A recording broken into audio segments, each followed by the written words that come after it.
আসসালামু আলাইকুম। BBA honours তৃতীয় বর্ষ ব্যবস্থাপনা বিভাগের প্রিয় শিক্ষার্থী, তোমরা সবাই কেমন আছো? আশা করি এই করোনা মহামারী পরিস্থিতির মধ্যেও পরিবারের সকল সদস্যকে নিয়ে নিজ গৃহে নিরাপদে আছো, ভালো আছো এবং সুস্থ আছো।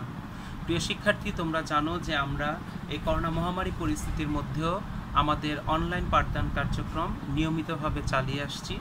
এরই ধারাবাহিকতায় আজকে আমি ম্যানেজমেন্ট অ্যাকাউন্টিং বিষয়টির ক্লাস গ্রহণ করব। ইতোপূর্বেই আমরা এই বিষয়ের দ্বিতীয় যে অধ্যায় cost concept and it's classification, এই অধ্যায় থেকে ক্লাস করিয়েছি। আজকে আমি আমার শিটের আরও একটি ভিন্ন গুরুত্বপূর্ণ অঙ্ক নিয়ে ক্লাস উপস্থাপন করছি। আমি মোহাম্মদ আবুল খায়ের, প্রভাষক, ব্যবস্থাপনা বিভাগ, ডক্টর মালিকা কলেজ। প্রিয় শিক্ষার্থী, ভিডিও আপলোড দেওয়ার পর তোমরা যারা ভিডিওটি দেখবে প্রত্যেকে কমেন্ট বক্সে তোমাদের শ্রেণী রোল উল্লেখ করবে এবং তোমাদের অঙ্ক সম্পর্কে কোনো প্রশ্ন থাকলে বা কোনো বিষয় বুঝতে অসুবিধা হলে তোমরা কমেন্ট বক্সে অথবা মেসেঞ্জারে আমাকে নক করলে আমি আবার বিষয়গুলো বোঝানোর প্রয়োজনীয় পদক্ষেপ গ্রহণ করব। প্রিয় শিক্ষার্থী, গতদিন আমরা যে অঙ্কটি করেছিলাম সেই অঙ্কটিতে আমরা আলাদা আলাদা তিনটি স্টেটমেন্ট করেছিলাম, যার প্রথমটিতে ছিল কস্ট অফ গুডস ম্যানুফ্যাকচার্ড, দ্বিতীয়টিতে ছিল কস্ট অফ গুডস সোল্ড এবং তৃতীয় স্টেটমেন্টটি ছিল ইনকাম স্টেটমেন্ট। ভিন্ন ভিন্ন তিনটি স্টেটমেন্ট রিকোয়ারমেন্টে বলা ছিল বলে আমরা আলাদা আলাদা স্টেটমেন্টের মাধ্যমে আমরা অঙ্কটির সমাধান করেছিলাম। আজকে এই অধ্যায়ের অন্যতম গুরুত্বপূর্ণ একটি বিষয় একই শিটে ভিন্ন ভিন্ন রিকোয়ারমেন্ট বের করা, সেটি আমরা শিখব।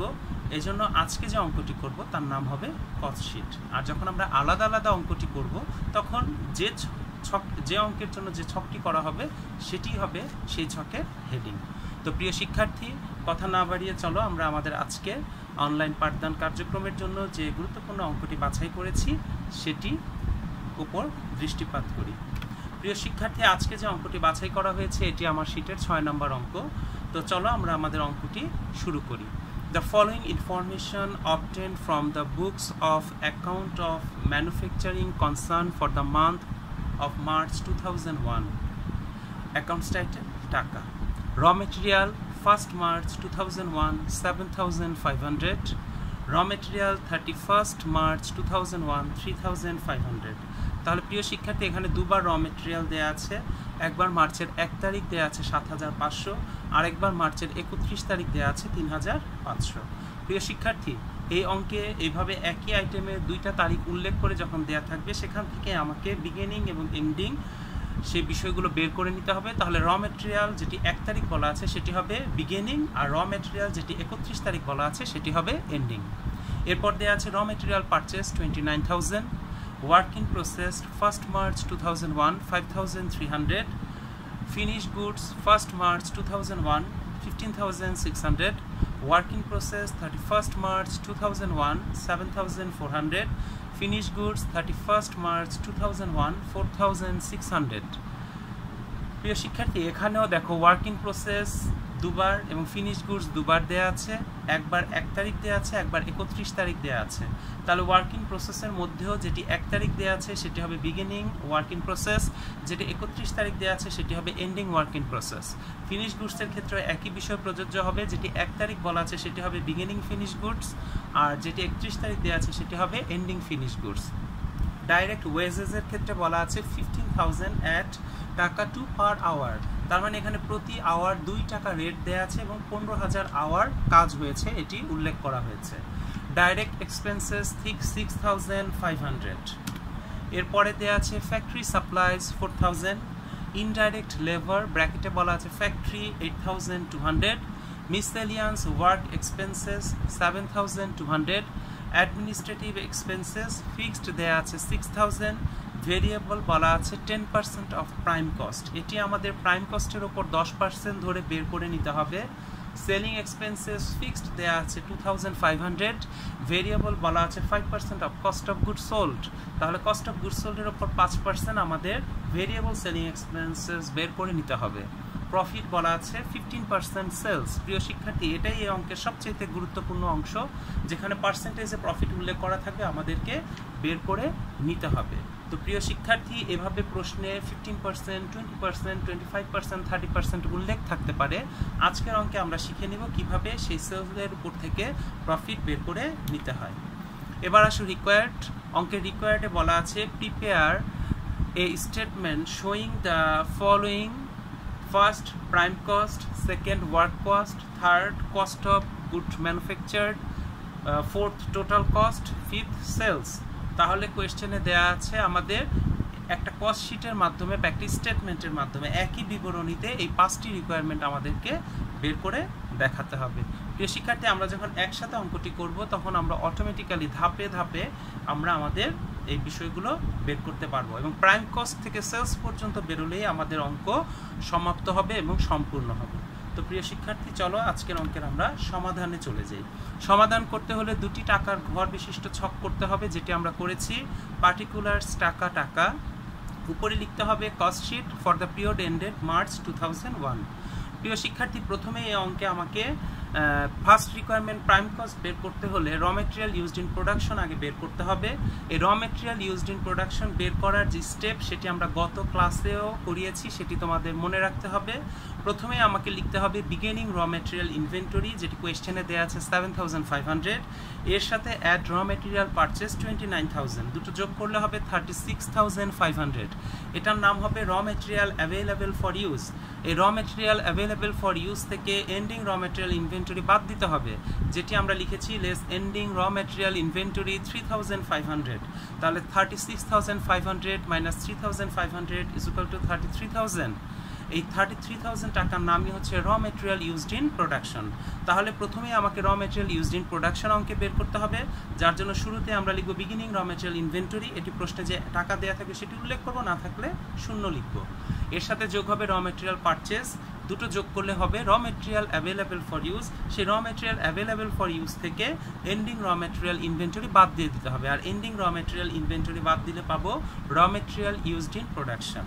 প্রিয় শিক্ষার্থী, এই র মেটেরিয়াল ইউজড ইন প্রোডাকশনের সাথে ডাইরেক্ট কস্ট যোগ করলেই পেয়ে যাব prime cost.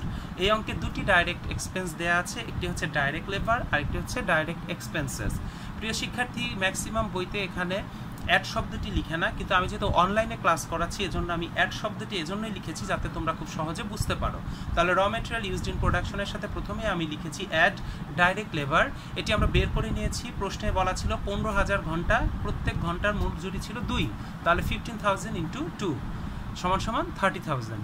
Add direct expenses 6500।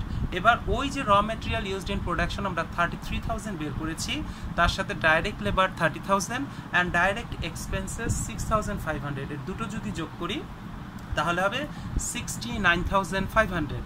প্রিয় শিক্ষার্থী, এটার নামই হচ্ছে প্রাইম কস্ট। 69500 এটির নামই হচ্ছে প্রাইম কস্ট। তাহলে আমরা আমাদের প্রথম যে রিকোয়ারমেন্ট ছিল প্রাইম কস্ট সেটি আমরা বের করেছি, তার অ্যামাউন্ট হচ্ছে 69500। প্রিয় শিক্ষার্থী, চলো তারপরে আমরা আমাদের পরবর্তী স্টেপগুলোতে দৃষ্টিপাত করি। এরপরে আমরা ওই যে প্রাইম কস্ট বের করে রেখেছি সে প্রাইম কস্টের সাথে যোগ করব, এর জন্য আমরা অ্যাড শব্দটি লিখেছি ফ্যাক্টরি ওভারহেড। ফ্যাক্টরি ওভারহেড বা কারখানা উপরিব্যয় হচ্ছে কারখানার মধ্যে যে সমস্ত ব্যয়গুলো হয়ে থাকে সেগুলো। তাহলে ফ্যাক্টরি ওভারহেডের আন্ডারে আমাকে শুধু ফ্যাক্টরি রিলেটেড কস্টগুলো নিয়ে আসতে হবে। তাহলে এখানে ফ্যাক্টরি কস্টের মধ্যে প্রথমেই ছিল ফ্যাক্টরি সাপ্লাইজ, যেটি কোয়েশ্চেনেই দেওয়া আছে 4000। ইনডাইরেক্ট লেবার, যেটি ব্র্যাকেটে ফ্যাক্টরি শব্দটি উল্লেখ করা আছে, সেটি হচ্ছে 8200। এরপরে বলা আছে মিসেলিয়ান্স এক্সপেন্সেস 7200। এবার এই তিন ধরনের ব্যয়কে একসাথে যোগ করলে পেয়েছি 19400। তাহলে টোটাল ফ্যাক্টরি ওভারহেড হচ্ছে 19400। এবার আমরা আমাদের যে প্রাইম কস্ট ছিল 69500, তার সাথে এই ফ্যাক্টরি ওভারহেড 19400 যোগ করব, তাহলে আমরা যেটি পাবো তার নাম হবে তা হলো 88900, আর এটির নাম হচ্ছে ওয়ার্ক কস্ট। প্রিয় শিক্ষার্থী, আমাদের দ্বিতীয় যে রিকোয়ারমেন্ট ছিল সেটি আমরা বের করে ফেলেছি। প্রাইম কস্টের সাথে ফ্যাক্টরি ওভারহেডগুলো সব যোগ করেছি। সেই ফ্যাক্টরি ওভারহেডগুলো ছিল 3 ধরনের: factory supplies, indirect labour, miscellaneous expenses. সেগুলো যোগ করে পেয়েছি 19,400। তাহলে আমার প্রাইম কস্ট 69,500, তার সাথে অ্যাড করেছি 19,400, তাহলে পেয়েছি 88,900। এই 88,900 টাকার নাম হচ্ছে ওয়ার্ক কস্ট। তাহলে আমাদের দ্বিতীয় যে রিকোয়ারমেন্ট ছিল ওয়ার্ক কস্ট, সেটি আমরা বের করেছি। প্রিয় শিক্ষার্থী, এবার আমরা আমাদের অঙ্কের ধারাবাহিকতায় নিচে নামতে থাকবো। তোমরা কিন্তু এটি ছক আঁকানোর নিচের দিকে যাবে, এক পেজ শেষ হলে পরবর্তী পেজে যাবে। আমি পাওয়ার পয়েন্ট প্রেজেন্টেশনের সৌন্দর্য বৃদ্ধির জন্য আমি ছোট ছোট অংশে ছকগুলোকে বিভক্ত করেছি, কিন্তু তোমরা যখন পরীক্ষার সময় অঙ্কটি করবে পুরো এক পেজ শেষ হলেই পরের পেজে কার্যক্রম চালাবে। প্রিয় শিক্ষার্থী, আমরা পেছনের পাতায় ওয়ার্ক কস্ট বের করে রেখেছি। এই ওয়ার্ক কস্টের সাথে এবার আমাদের বিগিনিং ওয়ার্কিং প্রসেস যোগ করব। তাহলে আমার ওয়ার্ক কস্ট ছিল 88,900, এর সাথে আমি বিগিনিং ওয়ার্কিং প্রসেস যেটি 1 তারিখ বলা আছে সেটি যোগ করলাম 5,300, তাহলে হয়ে গেল 94,700।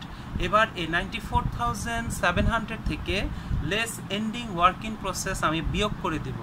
এন্ডিং ওয়ার্কিং প্রসেস কোয়েশ্চেনে দেওয়া আছে 7,400, তাহলে 94,700 মাইনাস 7,400 ইজ ইকুয়াল টু 86,800। এই 86,800 টাকার নাম হবে কস্ট অফ গুডস ম্যানুফ্যাকচার্ড। প্রিয় শিক্ষার্থী, আমি আবারও বলছি, আমরা যে ওয়ার্ক কস্ট বের করেছি সেই ওয়ার্ক কস্টের সাথে বিগিনিং ওয়ার্কিং প্রসেস যোগ করব এবং এন্ডিং ওয়ার্কিং প্রসেস বিয়োগ করব। তাহলে যেটি পাবো তার নাম হবে কস্ট অফ গুডস ম্যানুফ্যাকচার্ড, যেটি আমরা পেয়েছি 86,800 এবং যেটি আমাদের এই অঙ্কের তৃতীয় রিকোয়ারমেন্ট ছিল। প্রিয় শিক্ষার্থী, কস্ট অফ গুডস ম্যানুফ্যাকচার্ডের সাথে এবার আমাদের অ্যাড বিগিনিং ফিনিশ গুডস শব্দটি লিখেছি। আমাদের কোয়েশ্চেনে বিগিনিং ফিনিশ গুডস দেওয়া ছিল যেটি 1 তারিখে 15,600। এই 15,600কে কস্ট অফ গুডস ম্যানুফ্যাকচার্ডের সাথে যোগ করলে আমরা পাবো cost of goods available for sell. আমি আবারও বলছি, কস্ট অফ গুডস ম্যানুফ্যাকচার্ডের সাথে বিগিনিং ফিনিশ গুডস যোগ করলে পাবো cost of goods available for sale. কোয়েশ্চেনে কস্ট অফ গুডস ম্যানুফ্যাকচার বের করেছি 86,800, তার সাথে কোয়েশ্চেনে প্রদত্ত 1 তারিখের যে বিগিনিং ফিনিশ গুডস, আমরা 1 তারিখ বলতে বিগিনিং বুঝি, সেটি যোগ করেছি, লিখেছি অ্যাট বিগিনিং ফিনিশ গুডস 15,600। দুটো যোগ করলে পেয়েছি 1,02,400। এই 1,02,400 টাকার নাম হচ্ছে cost of goods available for sale. এই cost of goods available for sale থেকে লেস করেছি এন্ডিং ফিনিশ গুডস, যেটি কোয়েশ্চেনে দেওয়া আছে 4,600, তাহলে পেয়েছি 97,800। প্রিয় শিক্ষার্থী, এই অঙ্কে 97,800 টাকা আমরা যেটি বের করেছি তার নাম হচ্ছে কস্ট অফ গুডস সোল্ড। যেহেতু এটি রিকোয়ারমেন্টে উল্লেখ নেই এজন্য এটিকে লাল করিনি, কিন্তু কস্ট অফ গুডস সোল্ড একটা গুরুত্বপূর্ণ অংশ, এটি পরীক্ষাতে অনেক সময় কিন্তু রিকোয়ারমেন্টেই থাকবে। তো প্রিয় শিক্ষার্থী, কস্ট অফ গুডস ম্যানুফ্যাকচার্ডের সাথে আমরা যদি বিগিনিং ফিনিশ গুডস যোগ করি তাহলে পাবো cost of goods available for sale. এই cost of goods available for sale থেকে এন্ডিং ফিনিশ গুডস বাদ দিয়ে দিলে পাবো কস্ট অফ গুডস সোল্ড। তাহলে প্রিয় শিক্ষার্থী, কস্ট অফ গুডস সোল্ড পর্যন্ত আমার মনে হয় তোমরা সকলেই অঙ্কটি বুঝতে সক্ষম হয়েছ। এ পর্যন্ত আর তোমাদের তেমন কোনো প্রশ্ন হবে না। তাহলে প্রিয় শিক্ষার্থী, চলো আমরা আমাদের পরবর্তী ধাপে চলে যাই। প্রিয় শিক্ষার্থী, এবার আমাদের এই কস্ট অফ গুডস সোল্ডের সাথে যেই বিক্রয় এবং প্রশাসনিক ব্যয়গুলো আছে সেগুলো যোগ করব। আমরা প্রথমেই লিখেছি অ্যাডমিনিস্ট্রেটিভ এক্সপেন্সেস। অ্যাডমিনিস্ট্রেটিভ এক্সপেন্স এখানে 2 ধরনের আছে, একটি ফিক্সড, একটি ভেরিয়েবল। প্রিয় শিক্ষার্থী, ফিক্সড কোয়েশ্চেনে দেয়া আছে 6,000, আর ভেরিয়েবলটা আমরা বের করে নিব। কোয়েশ্চেনে ভেরিয়েবলের ক্ষেত্রে বলা ছিল যে 10% অফ প্রাইম কস্ট, তাহলে ভেরিয়েবলের সামনে আমরা লিখেছি 69,500 ইন্টু 10%, দ্যাট মিনস 6,950। এখানে আমার প্রাইম কস্ট অঙ্কে বের করা হয়েছে 69,500, তার 10% আমরা ভেরিয়েবল অ্যাডমিনিস্ট্রেটিভ এক্সপেন্স বের করলাম 6,950। এবার সেই ফিক্সড 6,000 আর ভেরিয়েবল 6,950 দুটো যোগ করলাম, তাহলে পেয়ে গেলাম 12,950। প্রিয় শিক্ষার্থী, খুব মনোযোগ দিয়ে বিষয়টি বোঝার চেষ্টা করো। অ্যাডমিনিস্ট্রেটিভ এক্সপেন্স দু ধরনের ছিল, একটি ফিক্সড কোয়েশ্চেনে উল্লেখ আছে 6,000, আর ভেরিয়েবলের ক্ষেত্রে বলা আছে 10% on prime cost, 10% of prime cost. তাহলে প্রাইম কস্ট আমরা বের করেছি কত? 69,500। সেই 69,500 এর 10% করে আমরা ভেরিয়েবল অ্যাডমিনিস্ট্রেটিভ এক্সপেন্স বের করলাম 6,950। দুটোকে যোগ করলে পেয়েছি 12,950। এই 12,950-কে আমরা আমাদের যে কস্ট অফ গুডস সোল্ড ছিল সেই কস্ট অফ গুডস সোল্ড বের করেছিলাম, সেই কস্ট অফ গুডস সোল্ডের সাথে যোগ করেছি। যোগ করে আমরা কত পেয়েছি? 1,10,750। এবার এর সাথে আমরা যোগ করব সেলিং এক্সপেন্সেস। এর জন্য লেখা হয়েছে অ্যাড সেলিং এক্সপেন্সেস। সেলিং এক্সপেন্সেসও দুই ধরনের, একটি হচ্ছে ফিক্সড আর একটি হচ্ছে ভেরিয়েবল। ফিক্সডটি কোয়েশ্চেনেই দেওয়া আছে 2,500, আমরা সেটিই লিখেছি। আর ভেরিয়েবলের ক্ষেত্রে বলা আছে 5% of cost of goods sold. তাহলে কস্ট অফ গুডস সোল্ড আমরা বের করেছি 97,800।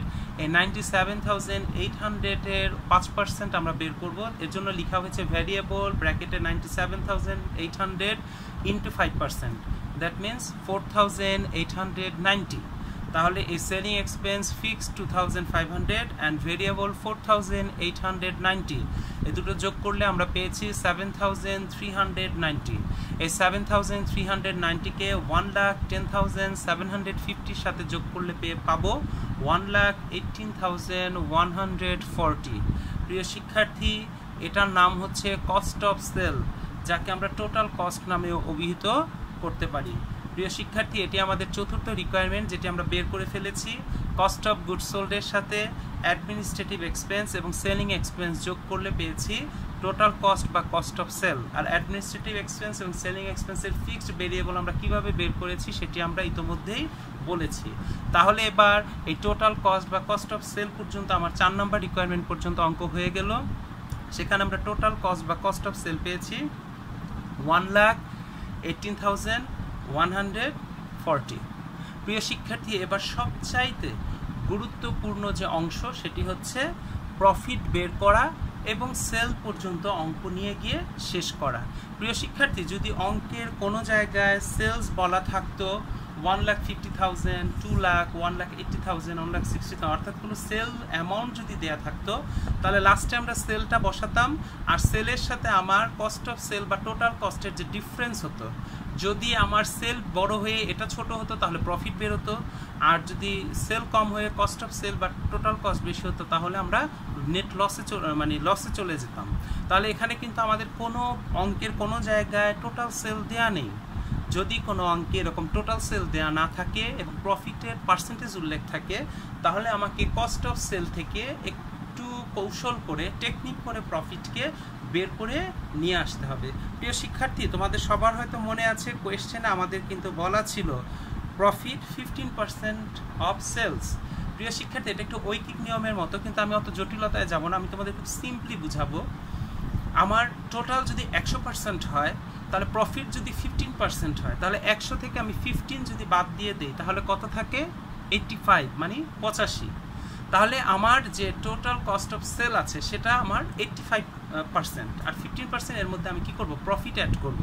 তাহলে সোজা কথা, এই কস্ট অফ সেল বা টোটাল কস্টকে আমি মাইনাস করার পর, প্রফিটের পার্সেন্টেজ মাইনাস করার পর 100 থেকে যা থাকে তা দিয়ে ভাগ করব এবং যত পার্সেন্ট প্রফিট বলবে তত দিয়ে গুণ করব। অর্থাৎ পরিষ্কারভাবে যদি আমি বলি তাহলে হবে এই 1,18,140-কে আমি 85 দিয়ে ভাগ করব এবং 15 দিয়ে গুণ করব, এবং আমি 1,18,140-কে 85 দিয়ে ভাগ করে 15 দিয়ে গুণ করে পেয়েছি 20,848। এটি বক্সের সামনে দেখানো যেত, কিন্তু যেহেতু এই ছকের ভিতরে এই কাজটা করা যাবে না, তোমরা পরীক্ষার হলে এভাবে লিখতে পারো। প্রফিট ব্র্যাকেট দিবা, দিয়ে লিখবা 1,18,140 ইন্টু উপরে দিবা 15 আর নিচে দিবা ভাগ 85।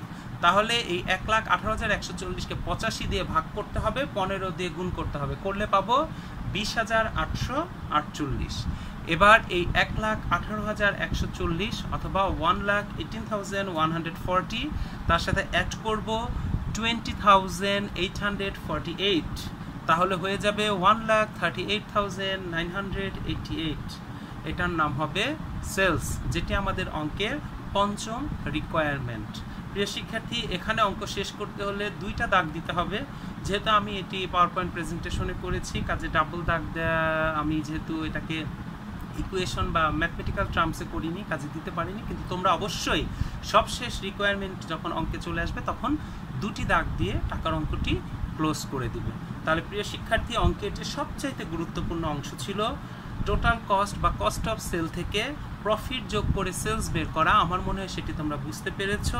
আমি আবারও রিপিট করছি, যদি প্রশ্নে পার্সেন্টেজ উল্লেখ করে প্রফিট বের থেকে সেলস বের করতে বলা হয়, প্রফিট বের করে, তাহলে আমরা কি করব, কস্ট অফ সেল বা টোটাল কস্টকে প্রফিটকে আগে 100 থেকে বিয়োগ করে দিব। তাহলে 100 ভাগ মাইনাস আমার প্রফিটের পার্সেন্ট ছিল 15, তাহলে 100 থেকে 15 গেলে কত থাকে, 85। এবার আমরা লিখব প্রফিট, ব্র্যাকেটে লিখব কস্ট অফ সেল যেটি ছিল 1,18,140 গুণ ভাগের একটা দাগ দিব, উপরে লিখব 15 আর নিচে লিখব 85। এবার এই 1,18,140কে 85 দিয়ে ভাগ করে দিব, 15 দিয়ে গুণ করে দিব, দিলেই আমরা আমাদের প্রফিট পেয়ে যাব, যেটি আমরা বের করেছি 20,848। তো প্রিয় শিক্ষার্থী, আজকে যে আমরা অঙ্কটি ধাপে ধাপে আমাদের 5টি চাহিদা ছিল, সেই 5টি চাহিদার প্রথমেই আমরা 1 নাম্বার বের করেছি প্রাইম কস্ট 69,500। 2 নাম্বার ছিল আমাদের ওয়ার্ক কস্ট, যেটি আমরা বের করেছি 88,900। তৃতীয় রিকোয়ারমেন্ট বলা ছিল কস্ট অফ গুডস ম্যানুফ্যাকচার, যেটি আমরা বের করেছি 86,800। এরপরে আমাদের চতুর্থ যে রিকোয়ারমেন্ট ছিল সেটি হচ্ছে টোটাল কস্ট বা কস্ট অফ সেল, যেটিকে আমরা বের করেছি 1,18,140 এবং সবশেষ সেলস বের করেছি 1,38,988। তো প্রিয় শিক্ষার্থী, আমার মনে হয় এতক্ষণ আমরা যে গুরুত্বপূর্ণ অঙ্কটি নিয়ে আলোচনা করেছি, তোমরা সবাই অঙ্কটি ভালোভাবে বুঝতে পেরেছো। এরপরেও কোনো বিষয়ে যদি তোমাদের প্রশ্ন থেকে থাকে তাহলে তোমরা নির্ভয়ে নির্দ্বিধায় আমাকে কমেন্ট বক্সে অথবা মেসেঞ্জারের মাধ্যমে জানালে আমি বোঝানোর জন্য যা যা করণীয় তার সবই করব। তো প্রিয় শিক্ষার্থী, তোমরা এতক্ষণ আমার এই অনলাইন ক্লাস মনোযোগ সহকারে শুনেছ, তাই তোমাদের সবাইকে আমার আন্তরিক ধন্যবাদ ও কৃতজ্ঞতা। প্রিয় শিক্ষার্থী, এই করোনা মহামারী পরিস্থিতির মধ্যে আমাদের সবাইকে অনেক বেশি সতর্কতার সাথে জীবনযাপন করতে হবে। জরুরি প্রয়োজন ছাড়া, একান্ত প্রয়োজনীয় কাজ ছাড়া বাড়ি থেকে আমরা কেউ বেরোবো না। বাড়ি থেকে বেরোলে স্বাস্থ্যবিধি মেনে বেরোবো এবং গৃহে অবস্থানকালেও স্বাস্থ্যবিধি মেনে আমরা চলব। তো প্রিয় শিক্ষার্থী, এই করোনা মহামারী পরিস্থিতির মধ্যে আমরা সবাই নিজে ভালো থাকি এবং অন্যকে ভালো থাকার জন্য দোয়া করি। মহান আল্লাহ রব্বুল আলামিন আমাদের এই সংকট থেকে উত্তরণের জন্য পথ দেখাবেন, সেই প্রত্যাশায় এবং সকলের সুস্বাস্থ্য কামনা করে আমি আমার আজকের অনলাইন ক্লাস থেকে বিদায় নিচ্ছি। তোমরা সবাই ভালো থাকো, সুস্থ থাকো। খোদা হাফেজ।